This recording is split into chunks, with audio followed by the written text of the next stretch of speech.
Hi everyone. Hi everyone. Thank you for joining us today for our visa chat. I'm one of the consular officers at U.S. Embassy Dhaka, and today we'd like to talk about some of the big changes we have coming to the embassy and how we process our visas. As you're probably all aware, due to COVID-19, the recent unrest in Bangladesh, and sustained demand for travel to the United States, there's a large backlog of wait time for interviews. But we've been making a lot of different changes and strides towards improving these wait times, such as bringing in temporary duty consular officers from around the world to help increase the number of interviews we can process, as well as we've also got Super Friday events, which help reduce the wait time, reunite families, and help accommodate the legitimate travel to the United States. So we've got a Super Friday video that we'd like to share. We'll have a link to that in the comments below. So I hope you all take some time to watch that when you're done with the session today. But today I'm happy to introduce Dhaka's Consul General Albert R, and we'd like to discuss what we'll be doing to further reduce those wait times and how we will need your cooperation to do so as well. So Albert, can you start off and tell us a little bit about yourself?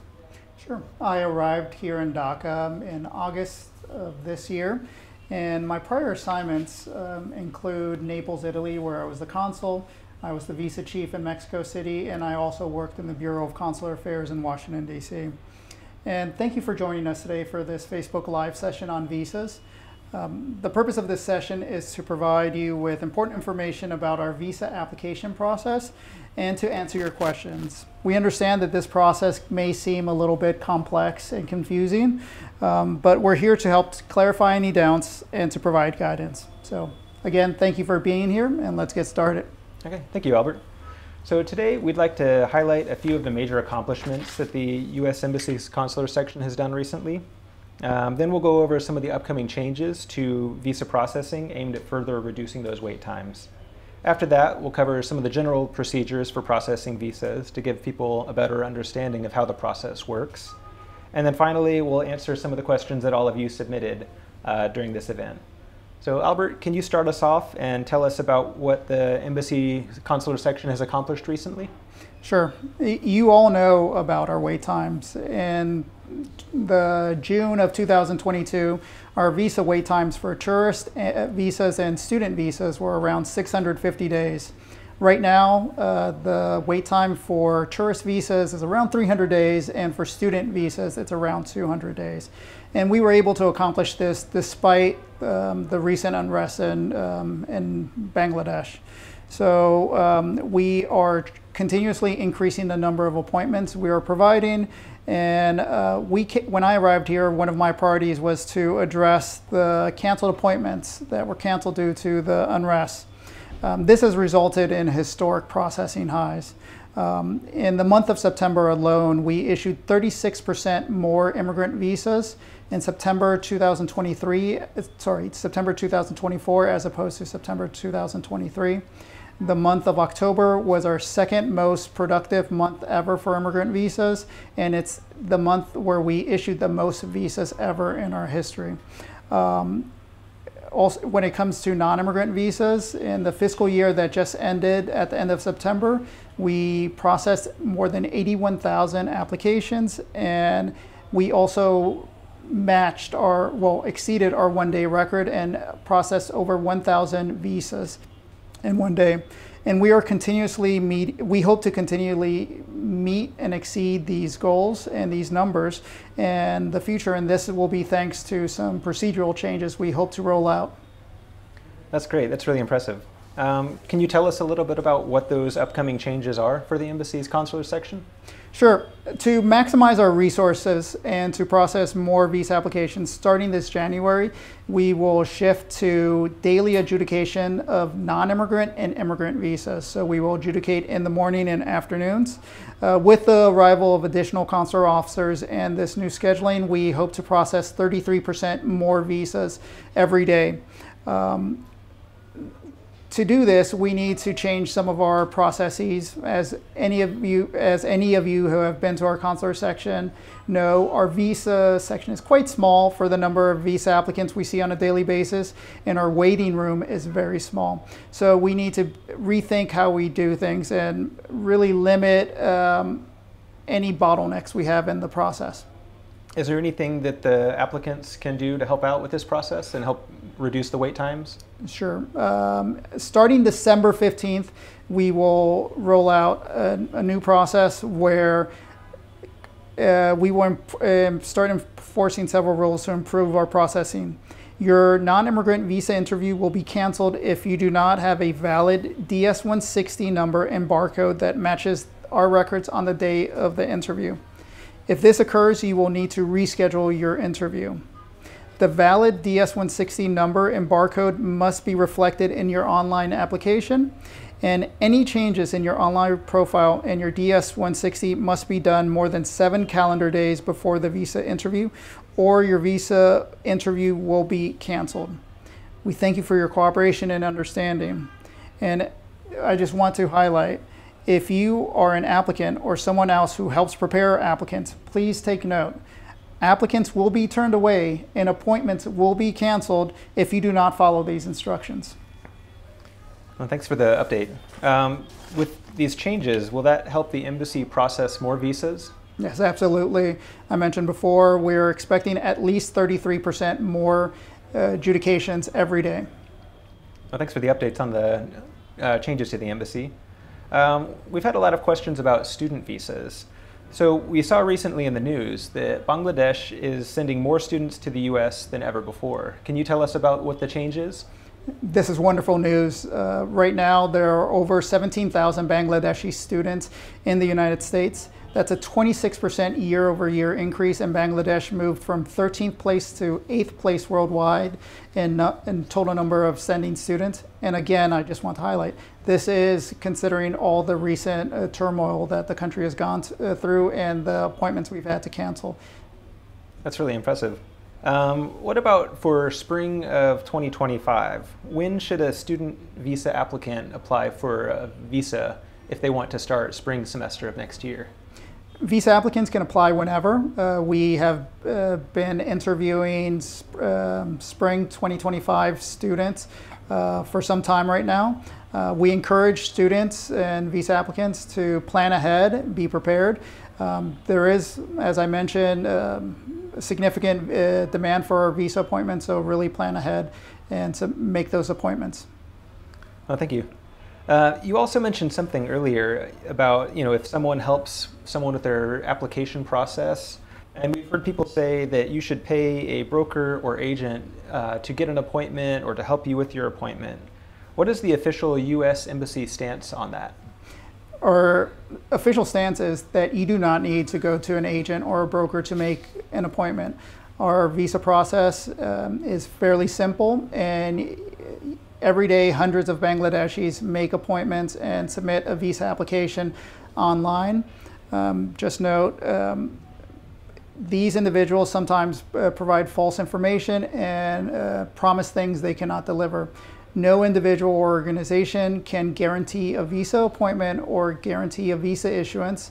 That visa determination is solely at the discretion of a consular officer, and entities you see on message boards, on social media that promise the opposite are frankly not telling the truth.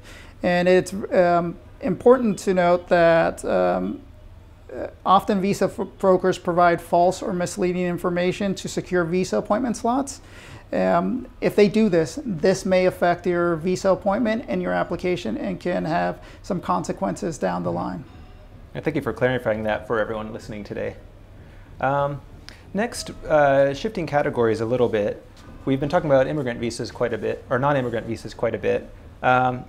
A lot of people are wondering, how does the embassy decide which category of immigrant visa to interview? A lot of people have been asking, when are we going to have more IR1, more F4 visas, F2B visas? So can you explain the whole process and how the embassy decides which ones to interview? Yes, I saw on the comments that individuals want a Super Friday for F2s, for F3s, F4s, IRs, for students. We are trying our best. Our consular section processes various visa categories, and we have to balance competing demands for a limited number of monthly visa appointments. There are a finite number of visas that Congress allocates each fiscal year, and our goal is to fully utilize that allotment of visas.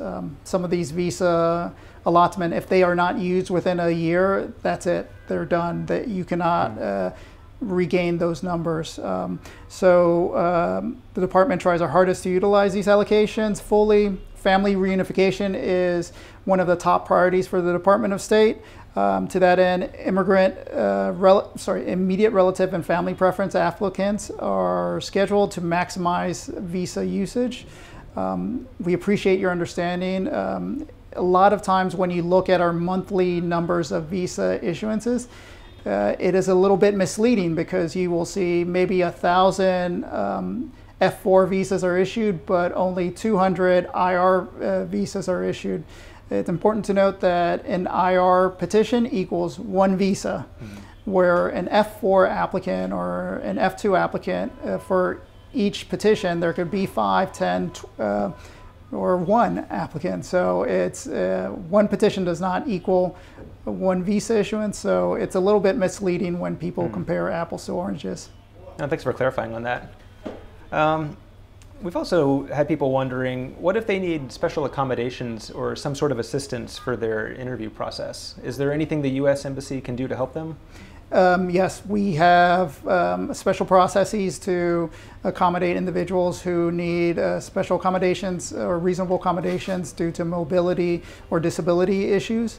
It's very important that the applicant notify us well in advance. It is very difficult for us to accommodate at the last minute. We do have a wheelchair available for consular applicants to use, but it's better for the applicants to notify us beforehand. So in the comments section, we will provide the email to our immigrant visa section, where immigrant visa applicants can provide additional information about what accommodations they need. For non-immigrant visa applicants, when they request an appointment, they should request an expedite, and in the expedite note, they should note what reasonable accommodation they need. In the comments section, we'll also provide a link to the expedite appointments page where applicants can request a reasonable accommodation. Okay, thank you. That's great news for people. And then next, we'll be taking a few questions that some of you all submitted online. So let's see what the first question is from Tassin Rahman. Tassin says, my petitioner submitted her I-864 form 4 years ago, at the time of our case being documentarily qualified. Since then, her job and address have changed. Before attending the interview, should we just upload tax documents, W-2, and pay stub to the SEAC, or do we also need to fill out an updated I-864 with new address and job information? Thank you, Tassin, for that question. The Form I-864 Affidavit of Support remains valid for the moment it is signed and submitted to the Department of State. So it is valid indefinitely, and you do not need to submit a new form. That being said, it is frequently useful for the petitioner to upload updated financial documents, job information, W-2, pay stubs, or even a new I-864 form onto the system, just because the circumstances of the petitioner may have changed, and the updated information will make the consular officer, will help the consular officer make a more accurate determination. Okay, thank you. The next question we've got, this one is from Faria Sikder. Faria says, my B1, B2 visa interview is due early January 2025. Meanwhile, my passport's 6-month validity will be over mid-December 2024. So I'm going to renew my passport. How can I add my new passport number to the DS-160, considering I will receive my new passport 7 days before the interview date?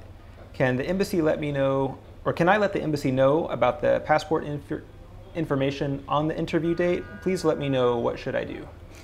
Yes, so what I want to highlight to the audience is do not change your DS-160 if it is within 7 calendar days. As we mentioned before, the visa appointment will be canceled if you make changes to the DS-160 within those 7 calendar days. But in this specific situation, if they receive the passport information before those 7 days, please go ahead and update the DS-160. But if it is within those 7 days, do not touch your DS-160. It is locked. When you come in for your visa appointment on the interview date, please tell our local staff that your passport information has changed, and we will make updates in our system. Okay, thank you. That's a good clarification for what we talked about earlier.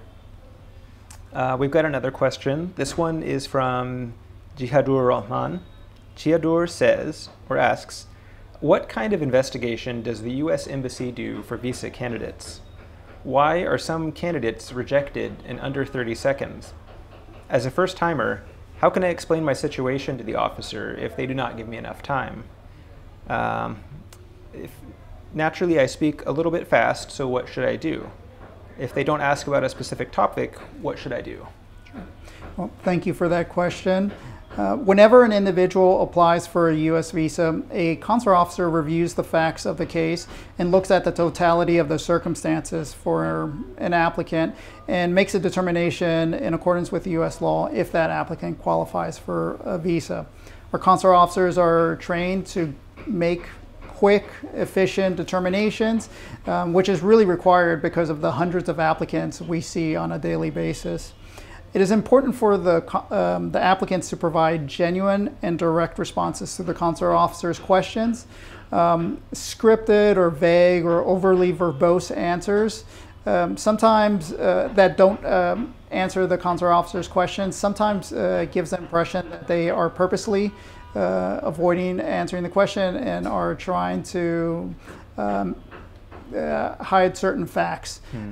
So it's very important that applicants, when they talk to a consular officer, are very forthcoming, that they do not just recite something that they saw on a message board or something that their cousin or friend said helped them secure a visa. There is no magic word. There is no checklist a consular officer goes through when making a determination. We look at the totality of the circumstances. So just provide clear and honest guidance. It's a conversation you're having with the consular officer, and sometimes it's a very short conversation, sometimes it's a longer conversation, but we're all just trying to ensure that we're applying U.S. law properly.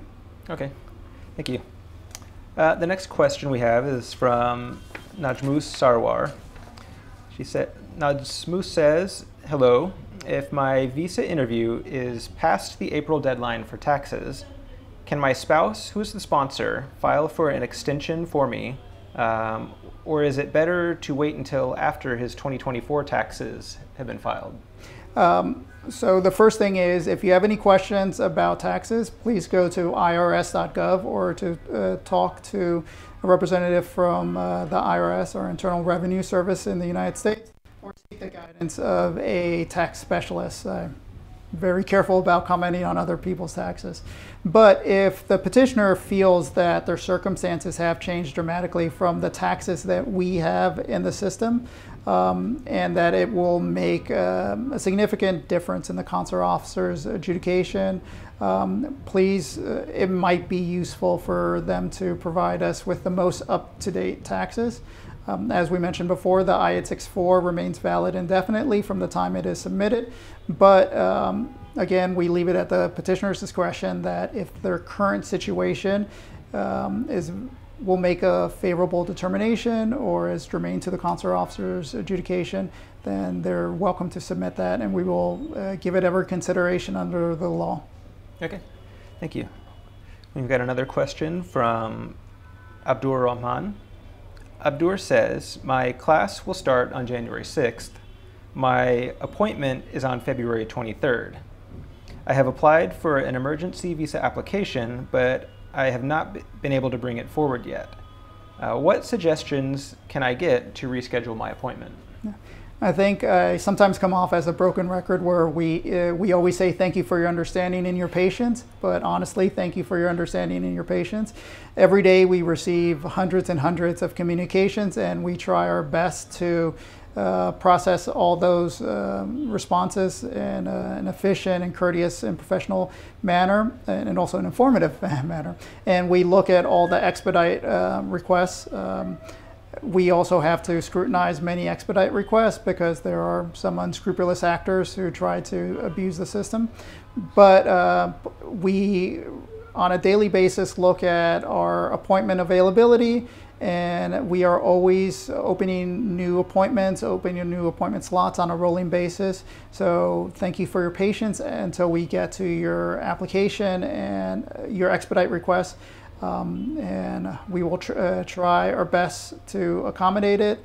Any individual with urgent travel, we always try our best, whether it's a student or someone who has another purpose of travel. But as I mentioned before, there's a finite number of appointments we have available. Okay, thank you.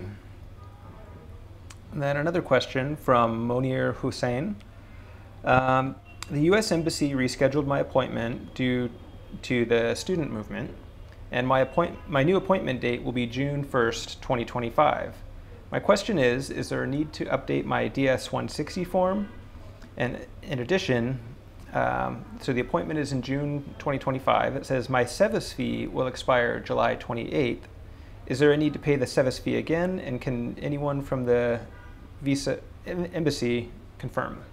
So the DS-160, the online application, is valid for 1 year, and your SEVIS payment is also valid for 1 year. So if you made those payments in July and submitted your DS-160 in July, it will still be valid in June, and it does not need to be updated.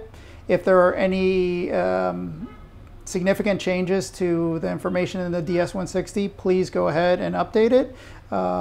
Do not update it within 7 days of the appointment, or else the appointment will be canceled. But if it's prior to that and your address changes, your passport information changes, your school changes, please go ahead and update that in the DS-160. Otherwise, you're still good with the previous information.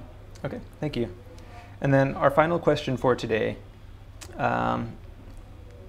Adrita Jahan says, thank you, U.S. Embassy Dhaka.